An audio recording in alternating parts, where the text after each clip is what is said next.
November the 6th. Those whom I love, I rebuke and discipline. Revelation chapter 3, verse 19. God selects the best and most notable of his servants for the best and most notable afflictions. For those who have received the most grace from him are able to endure the most afflictions. In fact, an affliction hits a believer never by chance, but by God's divine direction. He does not haphazardly aim his arrows, for each one is on a special mission and touches only the heart for whom it is intended.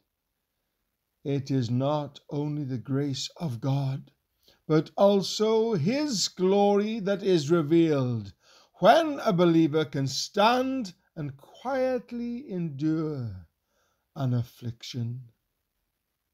Joseph Carroll. If all my days were sunny, could I say, in his fair land he wipes all tears away? If I were never weary, could I keep this blessed truth? He gives his loved ones sleep. If no grave were mine, I might come to deem the life eternal but a baseless dream. My winter and my tears and weariness, even my grave, may be his way to bless. I call them ills, yet that can surely be nothing but love that shows my Lord to me.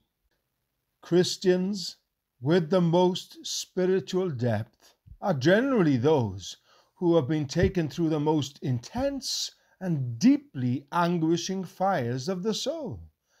If you have been praying to know more of Christ, do not be surprised if he leads you through the desert or through a furnace of pain. Dear Lord, do not punish me by removing my cross from me. Instead, comfort me by leading me into submission to your will and by causing me to love the cross. Give me only what will serve you best, and may it be used to reveal the greatest of all, your mercies, bringing glory to your name through me, according to your will. A captive's prayer.